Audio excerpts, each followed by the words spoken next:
Vuelve a ser noticia, alias El Costeño, y esta vez no por el caso de Miguel Uribe, sino por su presunta participación en el homicidio de un mexicano en el 2024. ¿Quién era la víctima? Lo revisamos en minutos. Llueve a esta hora en Villavicencio y en algunos tramos de la vía al llano. El corredor vial está habilitado. Pese a que hay algunos tramos a un solo carril, la movilidad se registra sin contratiempo. ¿Cómo está la comunidad de Quetame en Cundinamarca? ¿Qué están haciendo las autoridades por atender la emergencia? El gobernador Jorge Emilio Rey nos responderá esas preguntas en esta emisión en pocos minutos.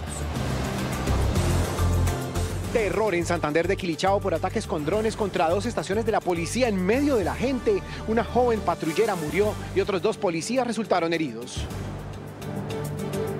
Combates en zona rural de Jamundí deja 2 menores y un hombre mayor heridos. Los violentos continúan utilizando como escudo a la población civil. La información completa en minutos. En Noticias RCN. En medio de la escalada de hechos de violencia que enfrenta el departamento de Antioquia, donde esta semana fueron asesinados 4 integrantes de la fuerza pública, también se conoció un nuevo caso de desplazamiento de campesinos en el municipio de Yondó por enfrentamientos entre grupos ilegales en límites con el sur de Bolívar. El presidente Donald Trump anunció aranceles del 30% contra México y la Unión Europea. Aunque continuarán negociando con Estados Unidos, los afectados advirtieron de las implicaciones de los gravámenes que entran en vigor el 1 de agosto. Estados Unidos sancionó a Miguel Díaz-Canel y otros funcionarios del régimen cubano por violaciones a los derechos humanos. La medida, que cobija también a sus familiares, restringe la entrada que pudo causar el accidente aéreo de Air India que dejó 261 muertos el pasado 12 de junio. Autoridades revelan detalles de la grabación de voz de la cabina. En minutos ampliamos información. Comenzó nuestra Liga Colombiana con 2 juegos. En el Palo Grande, Atlético Nacional venció a Once Caldas en duelo de campeones continentales. América selló un empate ante Llaneros en Villavicencio. Hoy continuará la jornada con 4 partidos. Y la Copa América Femenina arrancó en Ecuador con el empate entre las anfitrionas ante las charrúas. Colombia viajará mañana a territorio ecuatoriano con una baja sensible: la salida de la portera Natalia Giraldo por lesión. Todos los juegos de la tricolor en el torneo continental estarán en Fútbol RCN. Hoy, desde la media torta de Bogotá, les contaremos todo acerca de la residencia de Bad Bunny en Puerto Rico. El cantante tendrá 30 conciertos que ya están vendidos. Hoy hay capítulo especial de MasterChef Celebrity. Si se perdió algún detalle de esta semana, se podrá poner al día. Los detalles del entretenimiento RCN fin de semana. Especial MasterChef Celebrity. Me lo tomo a pecho, bebé. Nuestros presentadores ya están listos. Estamos en todas las regiones. Esto es Noticias RCN. Pongámonos al día.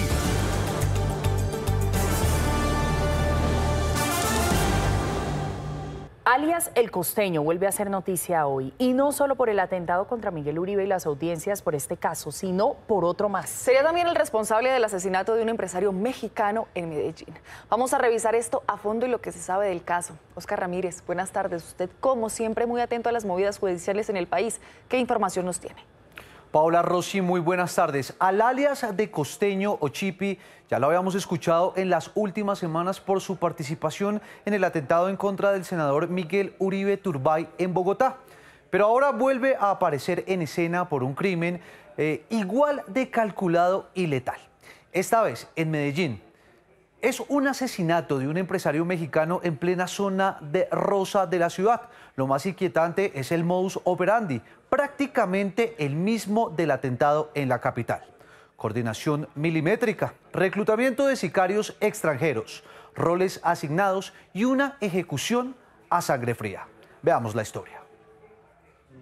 Un hombre que ya está en poder de las autoridades por su participación en el atentado en contra del senador y precandidato presidencial Miguel Uribe Turbay vuelve a aparecer en escena, esta vez vinculado a un homicidio ocurrido en una de las zonas más exclusivas de Medellín. Hablamos de Chipi o El Costeño. Elder José Arteaga Hernández fue judicializado por el crimen del ciudadano mexicano Horacio Pérez Ledesma, asesinado en junio del año pasado en el barrio El Poblado. La víctima era un empresario de 54 años que se dedicaba a la venta de computadores por internet. Recibió 8 disparos a quemarropa mientras almorzaba en un restaurante. Le hacen acechanza, vigilancia, seguimiento y permanencia de casi 3 horas. Y posteriormente de ubicarlo y de tener controlada a la víctima. Según el material probatorio revelado por la Fiscalía, Arteaga viajó desde Bogotá hasta Medellín un día antes del crimen. Las autoridades aseguran que su rol fue clave en la logística y coordinación del ataque, pero no actuó solo. Llega otro ciudadano quien desciende del vehículo en el cual ustedes llegaron desde la ciudad de Bogotá, se acerca donde se encuentra la víctima mortal, le dispara y posteriormente es recogido en una motocicleta donde lo sacan del lugar de los hechos, emprendiendo la huida. La investigación apunta a una red criminal que reclutaba personas con roles específicos, campaneros, transportadores y sicarios, un patrón que según la Fiscalía también se repitió en el atentado contra el senador Uribe Turbay. Es así como para ese domingo 30 de junio llegan al establecimiento comercial a eso de las 12 horas aproximadamente para desayunar y posteriormente se quedan consumiendo bebidas embriagantes y departiendo, donde alrededor de las 15:30 horas, a las 15:40 aproximadamente llegan al sitio en una motocicleta de marca Acatelínea NKD de color blanco de placas KHN 70D, los ciudadanos Anthony Joan Tobar Pose León, quien conducía la motocicleta, y Antonio Rafael Herrera Escobar, quien iba como parrillero, donde el señor Antonio Rafael Herrera procede a descender de la motocicleta, procediendo a ingresar al establecimiento comercial Guzmán y Mezcal, dirigiéndose directamente hacia el señor Horacio Pérez Ledesma, donde al llegar al frente de este, procede a sacar un arma de fuego y le dispara en 8 ocasiones. Ante un juez de control de garantías, alias El Costeño fue imputado por los delitos de homicidio agravado y tráfico, porte o tenencia ilegal de armas de fuego. Sin embargo, no aceptó los cargos. Teniendo en cuenta lo que usted me acaba de responder, ahora dígame si desea o no aceptar los cargos de fabricación, tráfico y porte de armas de fuego o municiones y homicidio agravado respecto de la imputación que le hizo el delegado de la Fiscalía. No acepto, señoría. Aunque su nombre se hizo público tras el ataque fallido al senador Uribe, su prontuario criminal apenas comienza a revelarse. Desde el traslado de explosivos y reclutamiento de menores hasta vínculos con redes de tráfico de armas y homicidios selectivos. Pero ¿quién era la víctima y cómo fue ese asesinato? Pues aquí en Noticias RCN tenemos memoria y por eso nos vamos para Medellín con Julián Vázquez, quien se encargó de reconstruir este crimen. Julián, buenas tardes. ¿Y qué fue lo que encontró? Rosy, buenas tardes. Como bien lo expresó Oscar, la víctima fue Horacio Pérez Ledesma, un empresario comerciante mexicano que se encontraba de turismo en Medellín. Se dijo en su momento que había viajado a Colombia con unos amigos para asistir a una despedida de soltero, viaje que terminó con un desenlace fatal. Por este hecho ya había habido varias capturas, pero sin duda esto le da un nuevo giro a la investigación. Que se imputara alias Costeño le da un giro nuevo a la investigación. Lo que aún está por determinar es por qué motivos asesinaron a este extranjero. 8 impactos de arma de fuego recibió Horacio Pérez Ledesma, un comerciante mexicano de 54 años que acababa de ingresar a un restaurante del sector de Provenza en compañía de otros extranjeros, cuando un sicario se bajó de una moto, ingresó tras él y le disparó delante del resto de comensales. El crimen ocurrió en la tarde del domingo 30 de junio del 2024. Descarta que haya sido un intento de hurto, la persona quedó allí con todos los elementos y de acuerdo pues a las indagaciones o lo que nos manifiestan los acompañantes, nunca vieron que hubiera sido amenazado para intentar hurtarlos. La policía también informó en su momento que tras la reacción se logró la captura de 3 personas que se desplazaban en una moto y un vehículo gris, el cual transportaba al presunto sicario. Los capturados provenían de Bogotá, la costa atlántica y Venezuela. Inmediatamente estas 3 personas, el conductor, el sicario y de igual manera el que iba conduciendo la motocicleta, fueron dejados a disposición de la autoridad competente. Pero tuvo que pasar un año para que se conociera que quien habría coordinado el asesinato del comerciante mexicano fue alias El Costeño, quien de hecho se encontraba en Medellín para el momento del hecho. Hay otro tema, Oscar, judicial muy importante y en desarrollo, y es la audiencia de los 12 policías capturados por presuntamente favorecer a una peligrosa banda en Bogotá. ¿Cómo va esa diligencia?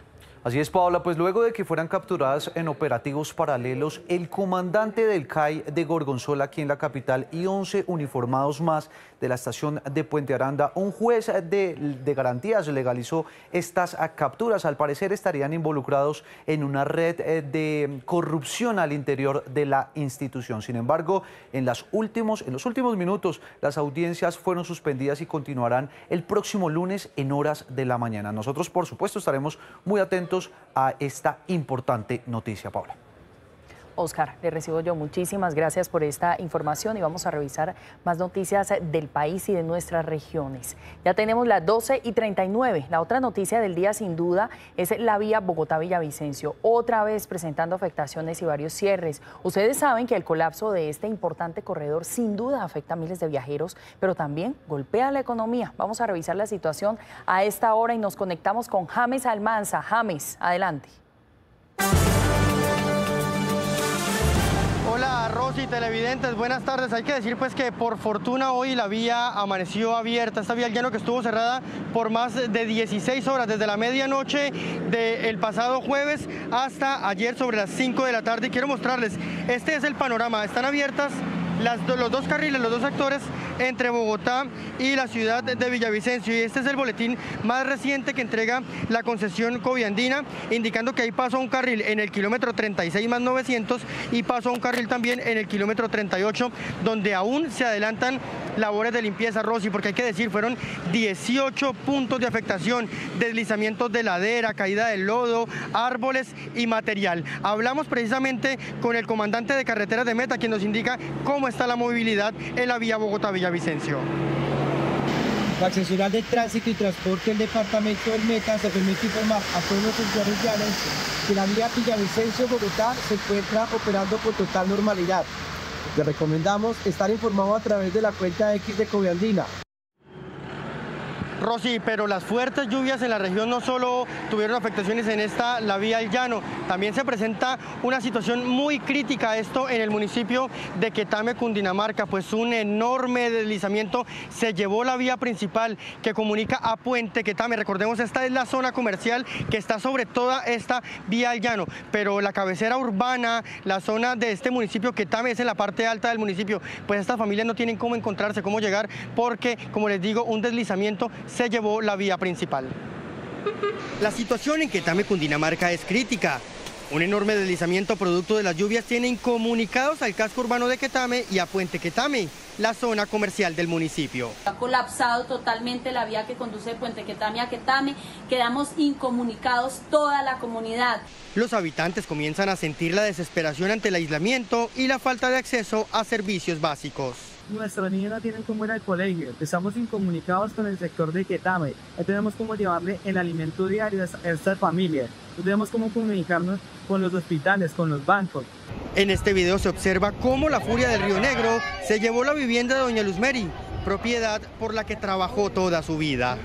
Soy una de las afectadas del caudal del Río Negro, en la cual se llevó mi vivienda y pues gracias a la colaboración de todos los vecinos logramos sacar las pesitas más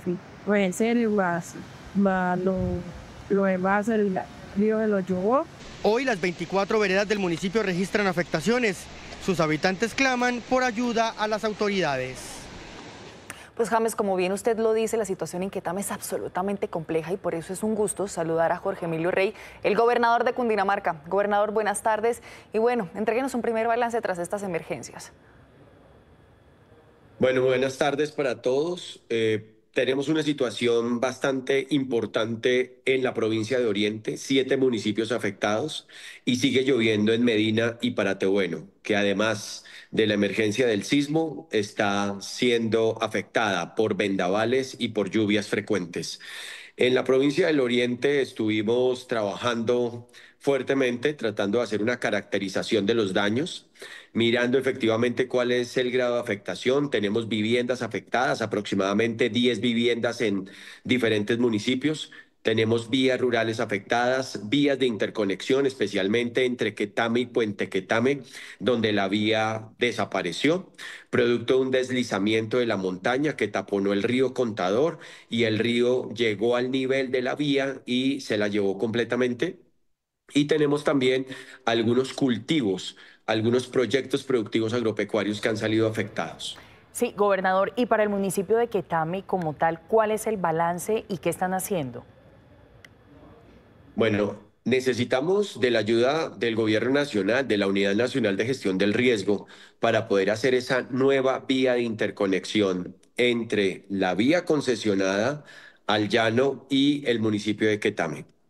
Necesitamos también hacer inversión para poder reubicar más de 200 viviendas que hoy amenazan riesgo en Puente Quetame. Este es un llamado que hemos hecho durante los últimos 10 años.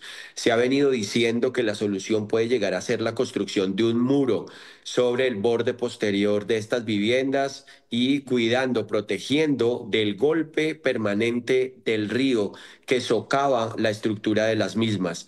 Esto es una circunstancia anunciada durante muchos años y no es posible que hagamos la inversión directamente, ni los municipios ni el departamento. Es una inversión que supera los 100.000 millones de pesos en este muro, en la reubicación de las viviendas. Y esto necesariamente exige que el gobierno nacional cumpla con el plan de atención específico que se ideó ya hace unos años atrás y que no ha sido cumplido.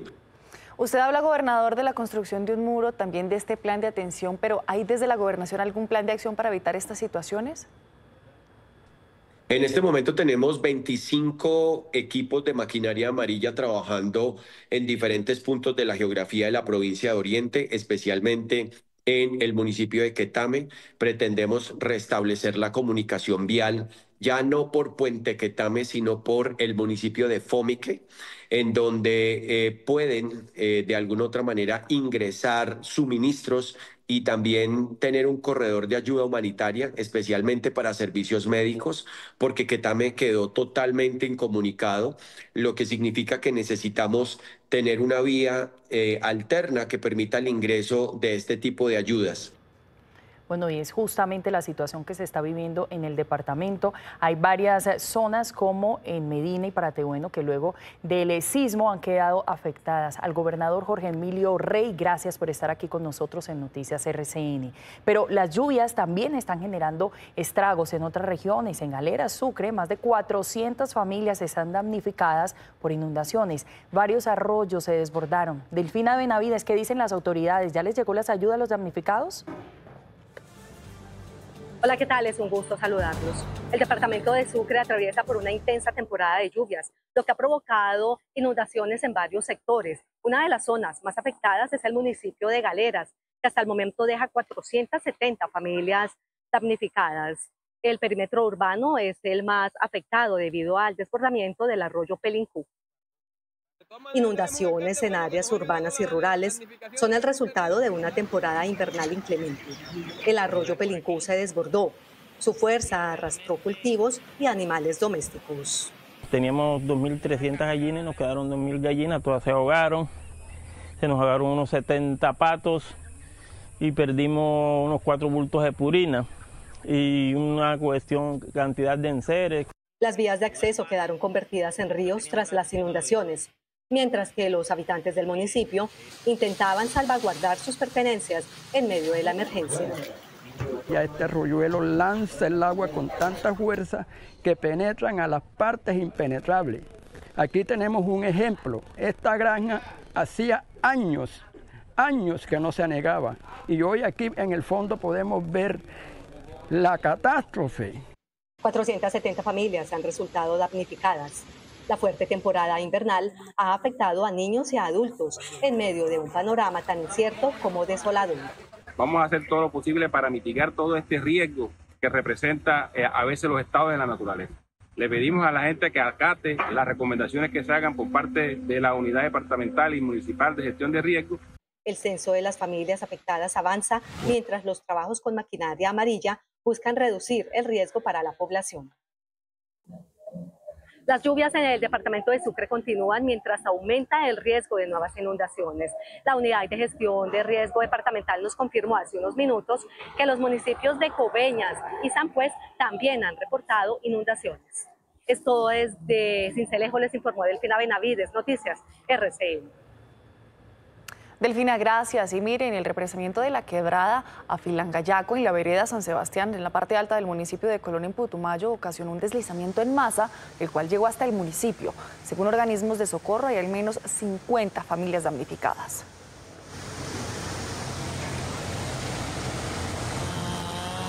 ¿Cómo se llama?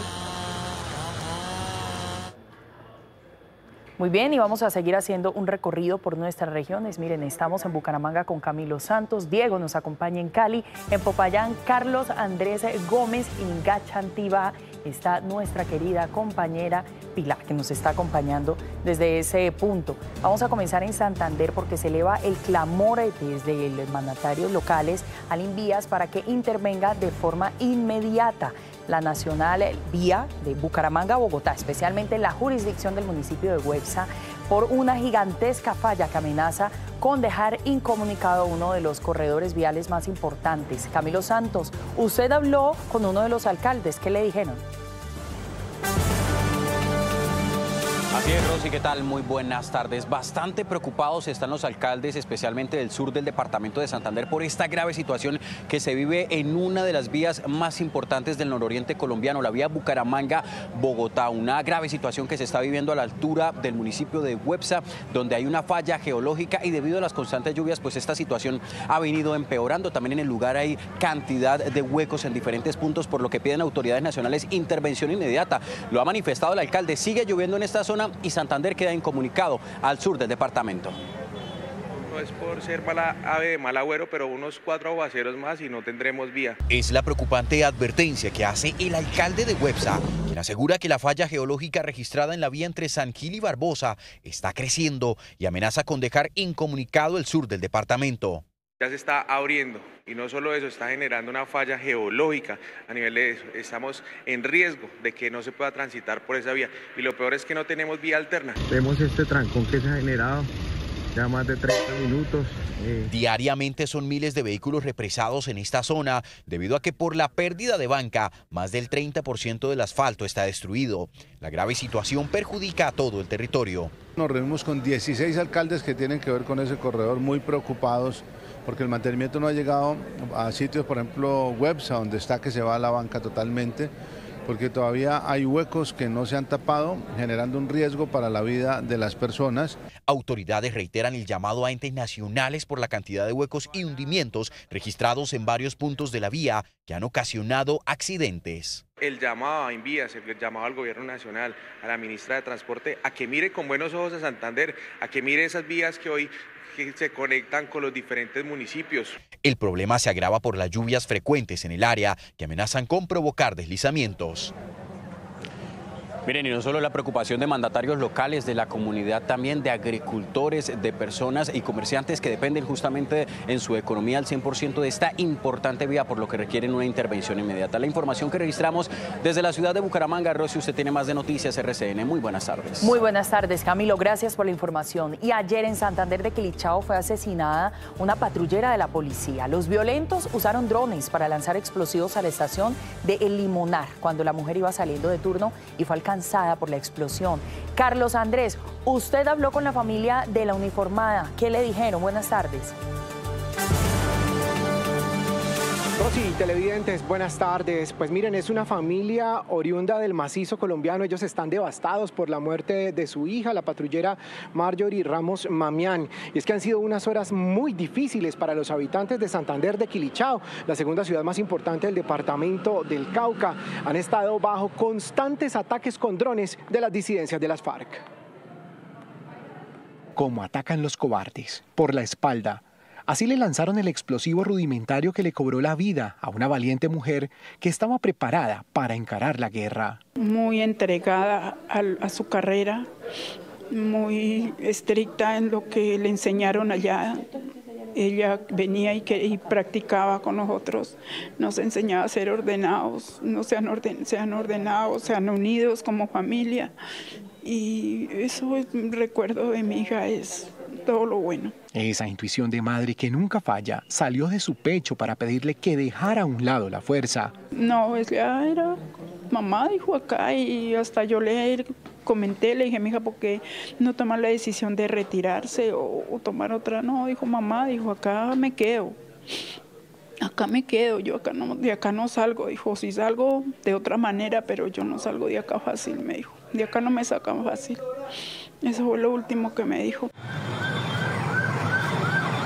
El presagio se materializó y hoy sume a esta humilde familia de La Vega, Cauca, en un dolor insoportable. Fue un golpe muy duro que nos dio a nosotros, a la familia aquí, porque nosotros hemos sido muy unidos. A Marjorie ni siquiera le dieron la oportunidad de defenderse, pero murió prestando guardia, protegiendo a la comunidad que juró defender. Pero aquellos empecinados en causar dolor a familias inocentes siguen destilando odio y codicia por defender sus negocios ilícitos. Ejército y policía durante toda la noche se defendieron de al menos 7 intentos de ataque con drones. Rosy, televidentes, en la ciudad de Los Amanes, en el norte del Cauca, pues la administración municipal determinó implementar medidas como el toque de queda a partir de las 10 de la noche, la ley seca y también la prohibición de parrillero hombre en todo el perímetro de ese municipio en el norte del departamento del Cauca. Por ahora la información desde Popayán, Carlos Andrés Gómez, Noticias RCN. Carlos, muchísimas gracias por la información. Y luego de los combates entre el ejército y las disidencias de las FARC en el municipio de Jamundí, en el Valle del Cauca, que dejó un soldado y 3 guerrilleros muertos, hoy la pregunta es, ¿qué ha pasado con los civiles heridos, entre ellos 2 menores de edad? David Aparicio, buenas tardes. ¿Qué detalles se conocen, David? Buenas tardes para usted, para los televidentes. Lo que se ha podido conocer es que uno de los menores se encuentra siendo atendido en un centro asistencial, al igual que un adulto mayor, quien resultó herido luego que un artefacto explosivo cayera sobre el techo de su vivienda, en un intento de los grupos armados de atacar a los uniformados del ejército. Este es el violento panorama que vivieron los habitantes del corregimiento de Ampud en Jamundí. Aquí encontramos castillos, vean, de alto caligrafía. Así quedó una de las viviendas utilizadas como escudo por parte de las disidencias para atacar con drones a los militares. Por aquí ingresó el artefacto explosivo y desbarató la mitad de la casa. En uno de los intentos, un artefacto cayó sobre una casa donde se encontraba un adulto mayor que hoy lucha por su vida en un centro asistencial, mientras que los 2 menores de 8 y 12 años lesionados están fuera de peligro. Una niña de 12 años que ya fue dada de alta en el hospital de Jamundí y un niño que ha sido intervenido quirúrgicamente de 8 años, hermano de la menor. Las operaciones contra los grupos armados continúan en la zona para evitar nuevos ataques contra la población civil. Una operación que está orientada a desarticular toda esta estructura Jaime Martínez que ha venido golpeando significativamente a la población civil. El llamado a los actores del conflicto es contundente. Ellos deben estar al margen de cualquier situación de conflicto y las partes en conflicto deben respetar su vida, su integridad, su salud. Desde el Ejército Nacional afirmaron que este tipo de atentados es una flagrante violación al derecho internacional humanitario. Desde la tercera brigada informaron que continúan las operaciones en esta zona del departamento para evitar ataques tanto en contra de la fuerza pública como de la población civil. Y en otras noticias, aquí mismo en el Valle del Cauca hay preocupación, pues este departamento es el que tiene más número de masacres en lo corrido del 2025 en Colombia, pues de los 37 casos, 10 han ocurrido en esta zona del país, con al menos 30 víctimas. La presencia de múltiples grupos armados como el Frente Jaime Martínez en el sur del Valle, el Frente 57 en el sur del Valle y en el norte del Cauca, el Frente Adán Izquierdo, la Segunda Marquetalia, el ELN, junto a bandas locales como la Inmaculada, los Flacos, la Nueva Generación en el norte del departamento, han generado una grave crisis humanitaria. El caso más reciente ocurrió en el municipio de Cartago, donde 3 jóvenes de 18, 19 y 20 años fueron asesinados mientras se hospedaban al interior de un hotel. Y es que la violencia en este departamento no se detiene. En el corregimiento del Tamboral, zona rural del municipio de Florida, fue asesinado un campesino y líder social de 63 años, quien respondía al nombre de Hugo Plata. Él se encontraba en su vivienda cuando, según información preliminar, llegaron hombres armados y le dispararon sin piedad. Como resultado, se han registrado diversas formas de victimización, entre ellas masacres, desplazamientos y amenazas. Urge una respuesta integral del Estado y la sociedad para contener esta espiral de violencia y proteger a las comunidades. Este sería el tercer homicidio de un líder social en menos de 2 semanas en ese municipio de Florida. Y hay preocupación por las amenazas constantes en contra de los líderes sociales. Es toda la información que reportamos desde el Valle del Cauca. Soy David Aparicio, Noticias RCN. A David, muchísimas gracias por la información desde el Valle del Cauca. Y con banderas a media asta y el dolor de haber perdido a un héroe, a esta hora en Gachantivá se realizan las exequias del subintendente Jonathan Monsalve. Entre honores militares, cientos de personas despiden al oficial. Ángela Porras, usted está allá desde muy temprano. ¿Qué detalles tiene? Adelante. Rosy, no son buenas tardes para los habitantes del municipio de Gachantivá, que hoy despiden como todo un héroe al subteniente Jonathan Monsalve. Quiero dejarlos con esta imagen de lo que está sucediendo en este momento. Ahí están los uniformados de la Primera Brigada del Ejército Nacional listos para los honores militares. El cuerpo del subteniente Jonathan aún está en la funeraria y ya en contados minutos saldrá en medio de una calle de honor y llegará hasta la iglesia principal natal Gachantivá. Aquí ha llegado hace pocos minutos el general Fabio Leonardo Caro, el comandante de la 8ª división a la que pertenecía el subteniente, y obviamente todas las personas están acá con dolor en sus corazones, porque al igual que en el resto del país, tristemente hoy tienen que recibir a uno de sus héroes de la patria. Nosotros hablamos nuevamente con don Ernesto, el padre de Tatán, su querido hijo, quien solo tiene palabras de gratitud y un hermoso mensaje para todo el país. Es una demostración del cariño que a él se le tenía, del dolor que estamos sufriendo, y es una forma de que el pueblo se lamente de este suceso tan grave como consecuencia de esa violencia absurda que estamos viviendo y que Gachantivá hoy en día la está sintiendo internamente. Que mil y mil gracias por esa solidaridad que han tenido con la familia Monsalve Moreno, especialmente con mi teniente Jonathan Arbey Monsalve Moreno, mi hijo.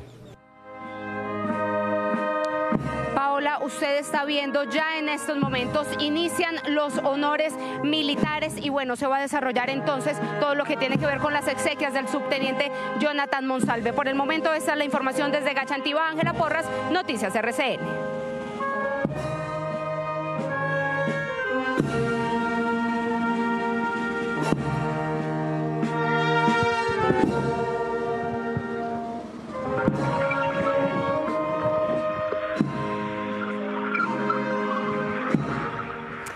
A la familia, por supuesto, el subteniente Monsalve, un abrazo solidario de Noticias RCN y que descanse en paz.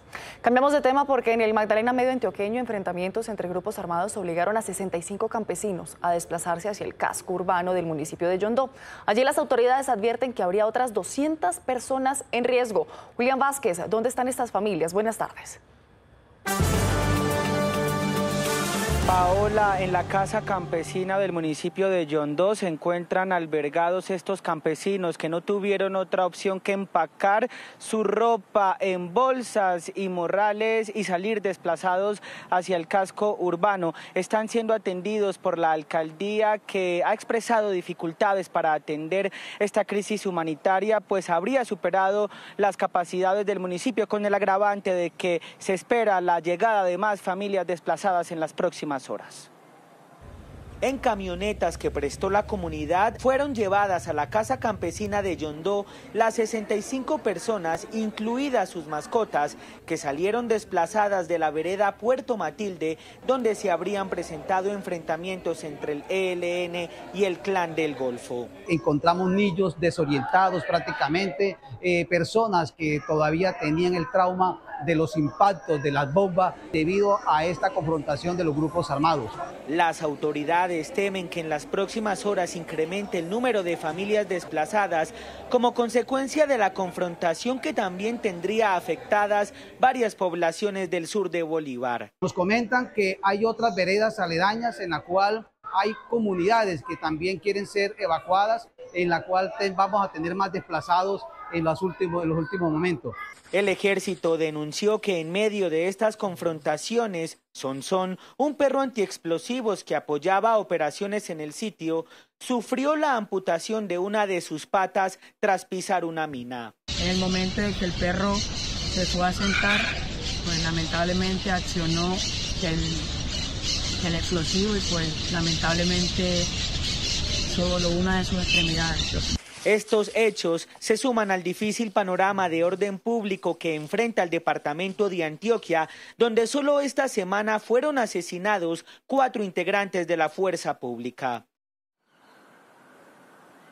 A la 1:04 p.m. hablamos de noticias de Medellín, porque las autoridades están investigando la extraña muerte de una niña de tan solo 2 años que fue llevada por su padrastro a un centro de salud de la Comuna 13 con múltiples hematomas en varias partes de su cuerpo. Se trata de Amaya, de 2 años, quien junto a su hermano de 5 se encontraban bajo el cuidado de la pareja de su mamá. La menor habría llegado muerta a la unidad intermedia de San Javier, y esto dijo por medio de su cuenta en X el alcalde Federico Gutiérrez.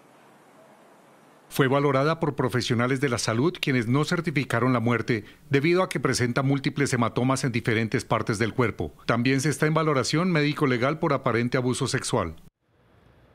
1:04 p.m. La inseguridad en Barranquilla sigue siendo una tarea pendiente para las autoridades. Un nuevo atentado extorsivo cobró la vida de una mujer en un restaurante en el sur de la ciudad. Daniela, ¿cómo ocurrió este caso y qué se sabe de los responsables?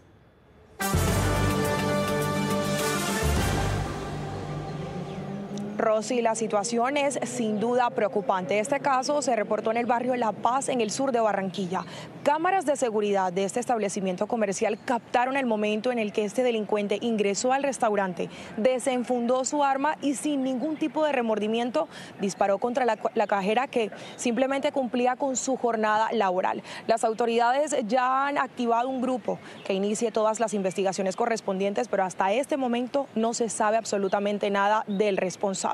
Lo que Noticias RCN logró conocer es que esta persona dejó un panfleto mientras intentaba huir de las autoridades y, por supuesto, de la comunidad. Estas imágenes muestran el momento exacto en el que el criminal se acercó al mostrador, sacó su arma y sin remordimiento disparó contra la cajera del restaurante. En su huida dejó un panfleto, por lo que todo apunta a un nuevo ataque extorsivo, una modalidad criminal que se expande sin control por el área metropolitana de Barranquilla. Son organizaciones criminales que no tienen carácter o vínculos transnacionales, pero que predan rentas locales, y esos son los que también asfixian al comercio a través de la extorsión, el microtráfico y los pagadiarios. La víctima, identificada como Adaluz Pérez, falleció en esta clínica producto del impacto de bala. Sus familiares piden que las autoridades encuentren al responsable y que su caso no quede en la impunidad. Vamos con otras noticias, porque Estados Unidos anunció que impondrá aranceles del 30% a México y a la Unión Europea. Según el presidente Donald Trump, en el caso de México obedece la falta de medidas para frenar el flujo de drogas hacia la Unión Americana, mientras que en el del bloque europeo lo justificó por el desbalance en términos comerciales. Donald Trump continúa enviando cartas a sus socios comerciales. Este sábado notificó de los nuevos aranceles del 30% para México y la Unión Europea. En abril había sido anunciado un gravamen del 25% sobre México, principal socio comercial de Estados Unidos. El incremento se debe a que, según Trump, la administración de Claudia Sheinbaum tiene trabajo por hacer para frenar el ingreso de drogas a la Unión Americana. México ha estado ayudándome a asegurar la frontera, pero lo que México ha hecho no es suficiente. México aún no ha detenido a los carteles que intentan convertir a toda América del Norte en un patio de recreo del narcotráfico. En el caso de la Unión Europea, el reajuste del 20% al 30% se debe al desequilibrio en la balanza comercial. Esto podría afectar a sectores clave como el automotriz, la agricultura y el sector textil. Tenga en cuenta que el 30% es mucho menor de lo necesario para eliminar la disparidad del déficit comercial que tenemos con la Unión Europea. No obstante, Trump reiteró que si sus socios comerciales fabrican sus productos en Estados Unidos, evitarán el pago de los impuestos. Y fue cuestión de minutos para que líderes europeos reaccionaran a los anuncios del presidente Donald Trump. Desde la Comisión Europea señalaron que los aranceles perjudicarían a las empresas y los consumidores, mientras México señaló que avanzan en las negociaciones para alcanzar un acuerdo antes del 1 de agosto. Los presidentes de la Comisión Europea y el Consejo Europeo explicaron las implicaciones que tendrá la entrada en vigor de los aranceles anunciados por el presidente Donald Trump al bloque económico. Interrumpiría las cadenas de suministro transatlánticas esenciales en detrimento de las empresas, los consumidores y los pacientes a ambos lados del Atlántico. Los aranceles son impuestos, alimentan la inflación, crean incertidumbre y obstaculizan el crecimiento económico. Desde España, el presidente del gobierno, Pedro Sánchez, calificó de injustificados los gravámenes, mientras la primera ministra de Italia reiteró que es crucial continuar con las negociaciones para alcanzar un acuerdo que beneficie a ambas partes. Confiamos en la buena voluntad de todas las partes implicadas para alcanzar un acuerdo justo, ya que no tendría sentido desencadenar una guerra comercial entre ambas orillas del Atlántico. Por su parte, México reiteró que está en negociaciones con funcionarios de la administración Trump, con quienes ya han sostenido una reunión. Y volvemos con noticias del país porque el gobierno tendrá que pagar la deuda con los hospitales de Medellín. Eso lo confirma un fallo del Tribunal de Antioquia y aquí les explicamos la noticia. A través de este fallo, el Tribunal Administrativo de Antioquia ordenó al Ministerio de Hacienda y de Salud adelantar a través de la ADRES y la Superintendencia de Salud las gestiones que correspondan para el saneamiento de la cartera a favor de las IPS en Medellín. Para el efecto, las entidades en mención deberán allegar el informe solicitado dentro del término de 30 días siguientes a la notificación del presente auto. Según la Alcaldía del Distrito de Medellín, hace un mes se interpuso esta acción popular. Esto debido a la crisis de salud que presenta la capital de Antioquia. En 2024, la Alcaldía destinó más de 200.000 millones para sostener la red hospitalaria. Han hecho todo por asfixiar al sistema de salud y generar una crisis sin precedentes, pero nadie está por encima de la ley y en este asunto está de por medio la vida de las personas. Invito a los alcaldes y gobernadores del país a que se unan en esta decisión judicial, que se unan a la demanda presentada por Medellín y a que cuidemos el país juntos. Este fallo del Tribunal Administrativo de Antioquia es muy importante y ojalá se cumpla lo allí contenido, donde se le ordena a las EPS intervenidas que le paguen en 30 días a los hospitales públicos y a las clínicas todas las deudas pendientes con ellos. Hacemos un llamado al Gobierno Nacional y a las EPS para que se garanticen medidas que permitan el flujo adecuado de recursos y que lleguen estos dineros a los hospitales públicos y a las clínicas para que podamos solventar la gran crisis del sistema de salud. Actualmente la cartera de las EPS a las clínicas y hospitales de Medellín supera los 86.000 millones de pesos, siendo las EPS Sura, Alianza Medellín, Nueva EPS, Café Salud y Comeva las de mayor deuda. Sigamos con temas de salud y hablemos de un problema que se está volviendo más bien un drama para cientos de personas. ¿Qué está pasando con la insulina en el país y por qué tantos pacientes hablan de escasez? De esto nos habla hoy Marcela Tunjo. A través de este comunicado, el Ministerio de Salud informó sobre la disponibilidad de insulinas y de otros hipoglicemiantes en el país. Según el documento, no se evidencia un riesgo de desabastecimiento, sin embargo, persiste la situación de desabastecimiento para la insulina humana cristalina. Se identifican retos como la alta concentración del mercado en pocos oferentes y situaciones puntuales que requieren seguimiento. informó que ante la escasez de este fármaco, teniendo en cuenta que es un medicamento financiado por la UPC, no puede ser adquirido por el ministerio. Sin embargo, se establecieron mesas de trabajo sobre la disponibilidad de los medicamentos. Ante este comunicado, la Fundación Diabetes Colombia aseguró que no se está hablando de un desabastecimiento, sino que los pacientes no están recibiendo los medicamentos. Y es el Ministerio de Salud, a través de sus diferentes EPS, IPS y operadores farmacéuticos, quienes deben de garantizar la entrega y el acceso a los servicios de salud a todos los colombianos. En tal sentido, nos sorprende que siendo las EPS intervenidas las que tienen más del 60% de los afiliados son las que más barreras de acceso presentan. Hicieron un llamado a la garantía del derecho a la salud. Y uno de los temas que más polémica ha generado por estos días en Bogotá tiene que ver con el posible traslado de 1.000 integrantes de una comunidad indígena a un punto cerca al sector del Salitre. Angélica, en medio de la polémica hay que decir que el distrito viene haciendo ciertas claridades. ¿De qué se trata? Así es, muy buenas tardes para usted y para todos nuestros televidentes. Pues yo los saludo desde el Instituto Distrital de la Participación y Acción Comunal, y es que precisamente este sería uno de los centros en donde se podría dar el traslado. Sin embargo, estuvimos en conversaciones con el secretario de Gobierno, Gustavo Quintero, quien nos confirmó que esta no es una decisión tomada. En este momento se está dando la primera opción y la que es más viable, y es que se dé el retorno de las comunidades en Vera. Hay diálogos permanentes con la unidad de víctimas, con el Gobierno Nacional y con el Gobierno Distrital, en donde se está dando esta opción que se daría en el mes de agosto. Escuchemos entonces todos los detalles de esta situación. El traslado de más de 1.000 integrantes de la comunidad Embera a la sede ITPAC en el sector de Montevideo Salitre ha generado profunda preocupación en los barrios aledaños, desde protestas y bloqueos hasta mensajes de rechazo.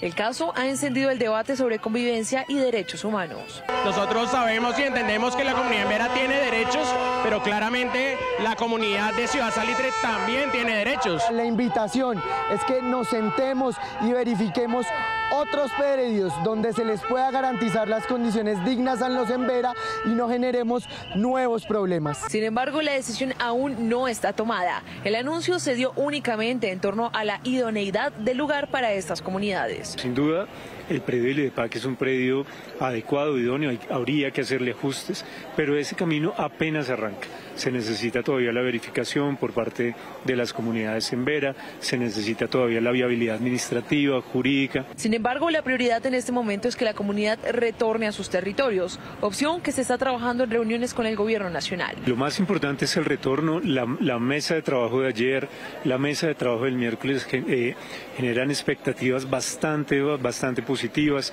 Se viene avanzando con firmeza desde la unidad de víctimas, desde el Ministerio del Interior, desde la Administración Distrital. En eso estamos trabajando y esperamos que en agosto tengamos retorno. Según la unidad de víctimas, en agosto se espera que el retorno se haga efectivo. El distrito hace un llamado al gobierno para que sigan trabajando en equipo, impulsando el retorno, decisión que es la más opcionada para las comunidades. Rosy, usted verá que desde hace ya varios días en Noticias RCN estamos en modo Antioquia, y es porque la próxima semana nos tomamos ese bello departamento, pero no lo vamos a hacer solos. No, señora, mire, lo vamos a hacer con nuestros amigos de la FM, la Mega, Alerta, La República y Buen Día Colombia. Mejor dicho, encontrémonos con Antioquia. Pausa y volvemos.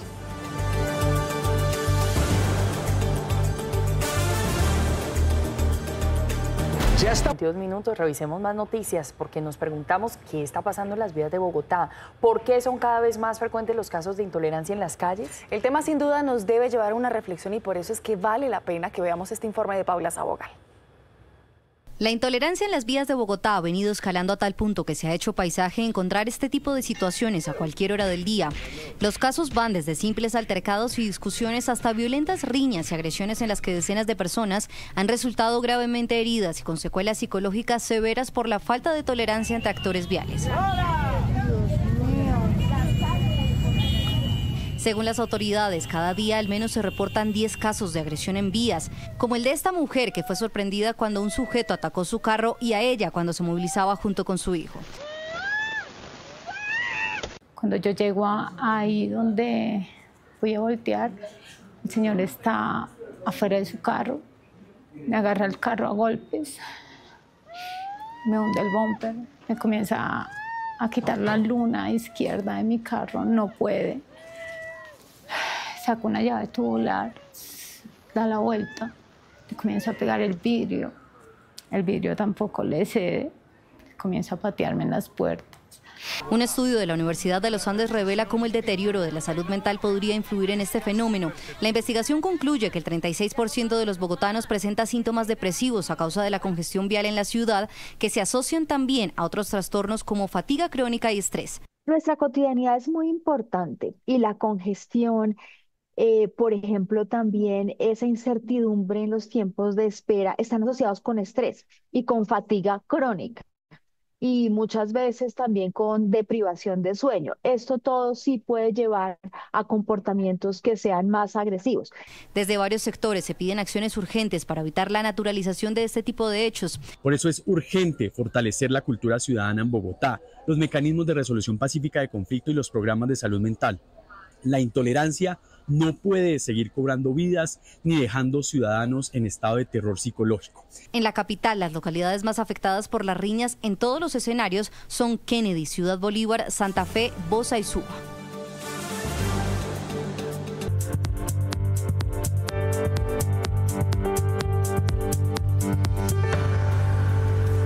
Pongámonos al día con la información internacional. Hay alerta en las áreas afectadas por las inundaciones en Texas, Estados Unidos, ante un pronóstico de lluvias en las próximas horas.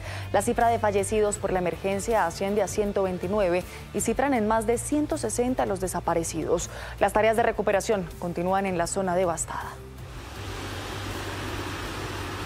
Hasta el polémico centro de detención de migrantes, conocido como Alligator, Alcatraz, en Florida, Estados Unidos, llegaron varios legisladores demócratas. Denunciaron que no solo tuvieron 1 hora, sino 30 minutos para recorrer el lugar y que no les permitieron grabar en el interior del centro de detención.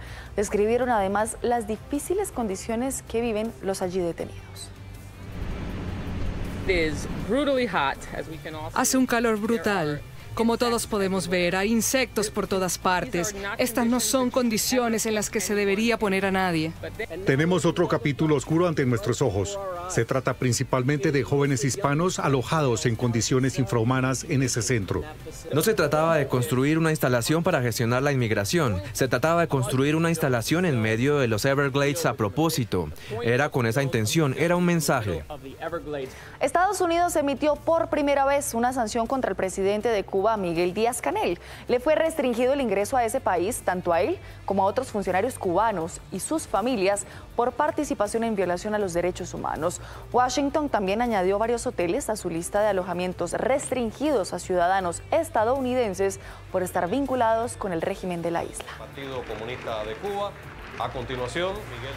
Y una juez federal de Estados Unidos ordenó suspender las detenciones de personas sin causa probable. Esto a raíz de las redadas migratorias realizadas en Los Ángeles y los condados del sur de California.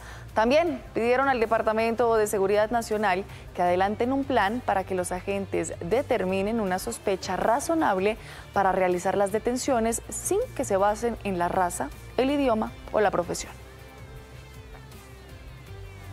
Vamos con información de Rusia porque volvió a lanzar uno de los mayores ataques contra Ucrania desde el inicio de la guerra. 6 personas murieron y más de 20 resultaron heridas. Y ante la arremetida, el mandatario ucraniano instó a la comunidad internacional a ejercer mayor presión sobre el Kremlin y también a condenar sus acciones. Después de 3 años y casi 4 meses de una cruda guerra, Rusia sigue intensificando su ofensiva contra Ucrania. Las fuerzas de Moscú lanzaron 597 drones y 26 misiles de crucero. Los blancos fueron Kiev, Leópolis, Kharkov y Chernivtsi. Un grupo de bomberos lucha incansablemente contra las llamas y el humo abrasador. Carros y edificios resultaron afectados por los bombardeos. Las autoridades ucranianas calificaron la arremetida como una de las más grandes desde febrero de 2022. Más de 20 misiles y la gran mayoría de los drones fueron destruidos. Agradezco a nuestras fuerzas de defensa aérea por ese resultado. Lamentablemente hubo impactos en infraestructura civil, incluyendo edificios residenciales. Durante los últimos 12 días se han presentado 4 oleadas de ataques similares, que analistas señalan como un intento de saturación de las defensas aéreas de Ucrania. Y en la Franja de Gaza reportan un nuevo ataque en inmediaciones a un centro de distribución de ayuda. Médicos palestinos denunciaron la muerte de 27 personas. Testigos señalan que algunos ciudadanos recibieron disparos en la cabeza y en el torso. Israel señaló que sus tropas dispararon a modo de advertencia y que según sus revisiones no hubo heridos por el fuego de sus uniformados. El repaso por el mundo termina en India porque las autoridades revelaron detalles del informe preliminar del accidente aéreo en el que murieron 261 personas el pasado junio. Los dos interruptores de corte de combustible que van dirigidos hacia los motores fueron apagados y según la grabación de voz de la cabina, un piloto le pregunta al otro por qué cortó los suministros, a lo que respondió que no lo había hecho. Pues los familiares de las víctimas pidieron justicia ante esta tragedia.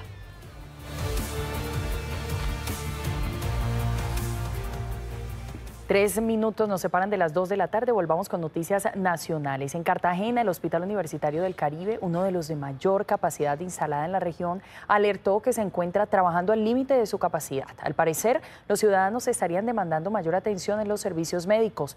Rupert, ¿qué dicen las directivas del centro asistencial? Buenas tardes. Hola, ¿qué tal? Buenas tardes para usted y para todos los televidentes. Pues Rosy, lo que dicen las directivas de este centro asistencial es que al ser un hospital de carácter público, cada día son más los ciudadanos que se acercan a solicitar servicios médicos, sobre todo en el área de urgencia. Sin embargo, muchas de estas son de baja complejidad, lo que le quitaría oportunidad a pacientes con mayores complicaciones. Es por eso que han pedido que se optimice el uso de los servicios médicos. Ante el complejo panorama por el que atraviesan algunas clínicas y hospitales en Colombia, en Cartagena el Hospital Universitario del Caribe, uno de los de mayor capacidad en la región, emitió una alerta. Alcanzó su límite de capacidad hospitalaria, sobre todo en el servicio de urgencias. Somos el hospital público con mayor capacidad instalada, pero hoy estamos al límite y hemos excedido el límite de nuestra capacidad. ¿Por qué? Porque no le cerramos las puertas a nadie. Según las directivas del centro asistencial, cartageneros y bolivarenses estarían demandando mayor atención médica. Sin embargo, muchas son de baja complejidad, lo que quita oportunidad a pacientes con patologías más complejas. Que podamos nosotros como hospital seguir brindando un servicio oportuno, integral y humanizado a esa alta complejidad por la cual nosotros nos regimos. El llamado es claro. Queremos invitar a toda la población que de conformidad a su complejidad acuda a los puestos de salud más cercanos de su vivienda. El Universitario del Caribe actualmente cuenta con 518 camas en hospitalización y se espera la apertura de una nueva unidad pediátrica. Y cerremos este bloque con buenas historias, como la del Ropero Solidario, un espacio muy diferente en el suroccidente de Bogotá, del que nos va a hablar Paula Sabogal. En el corre-corre de Bogotá, donde a veces no hay espacio para las buenas historias, hay pequeños actos que abrigan no solo el cuerpo, también el alma. Aquí en Kennedy se ha montado un ropero de ropa usada ni una entrega rápida de ayudas. Es una tienda con espejos, asesores de imagen y probadores, pero sobre todo con dignidad. Estamos escogiendo aquí unos blue jeans para ti. Tenemos uno. Estos tres, listo. Entonces vamos a seguir escogiendo. Se llama el Ropero Solidario, un piloto liderado por la Secretaría de Integración Social. Su propósito, que personas migrantes, muchas de ellas en condición de vulnerabilidad, vivan la experiencia de elegir, probarse y llevar ropa como cualquier cliente en una tienda. Muy bien, excelente. ¿Qué compró? Compré ropa para caballero, compré ropa para dama, o sea, para mí. No, todo excelente. Ya que estamos en Bogotá, sí, queda ideal porque pues por dentro tiene un buen, sí, lógico. Y acá como varía el frío, mira, muy bonita y el color es muy chévere, juvenil y abriga bastante. Aquí las prendas no tienen etiquetas de precio, pero sí un valor incalculable, empatía y humanidad. Los estamos recibiendo en una sala de espera muy chévere, donde tienen café y galletas mientras esperan. Hay unas personas que les ayudan en la parte de la compra, como si fuera toda una experiencia de una boutique o de un almacén. De hecho, nuestro almacén se llama La Repinta y así vamos a nombrar el programa. Entonces ellos vienen, los asesoran, se pueden medir, hay espejos, les damos unos bonos que hemos decidido llamar los bonos bonos de gratitud que son válidos para 8 prendas, entonces ellos reciben el bono, escogen sus 8 prendas, pasan por ahí, al final lo entregan el bono, se las empacan bonito la ropa, se la pueden llevar y hace que esta actividad se dignifique y que ellos se sientan contentos. El ropero solidario apenas empieza, pero ya ha dejado huella no solo en quienes reciben, sino en quienes dan, como el caso de los voluntarios y los aliados privados que hacen posible esta experiencia. Tú sabes que a veces uno se ve así, uno se prueba los pantalones a ver si le quedan o no, entonces me tocó probarme los pantalones. Pero estuvo chévere. Pero estuvo muy bien, de verdad, agradecidos. ¿Qué te pareció la actividad? Bien chévere. ¿Tú escogiste la ropa? Sí, yo la escogí. En la capital hay muchas formas de ayudar, algunas tan poderosas como hacer sentir a alguien valioso otra vez. Bueno, ahí está la invitación a comprar ropita, nos dice nuestra productora Claudia Timana. Llega el momento de hacer una pausa aquí en Noticias RCN. Ustedes quédense con nosotros, al regreso y más. Por supuesto que sí, más información de nuestras regiones. En segundos volvemos.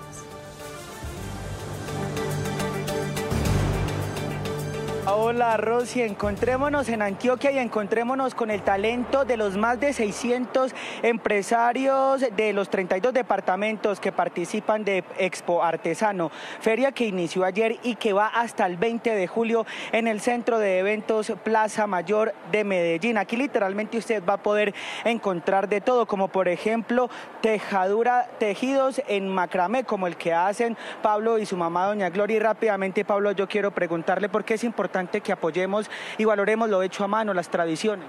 Lo más importante de lo hecho a mano es que nos conecta con el aquí, con el ahora, porque para elaborar todas estas piezas, aunque son hechas a mano, requiere lo más importante, tiempo en su elaboración. Y mucho amor como el que le ponen todos estos artesanos. Con estas imágenes los invito a ver el siguiente informe. Esta indígena Misak, proveniente del municipio de la Argentina en Huila, no solo teje bolsos y ruanas con lana de ovejo, collares y llaveros.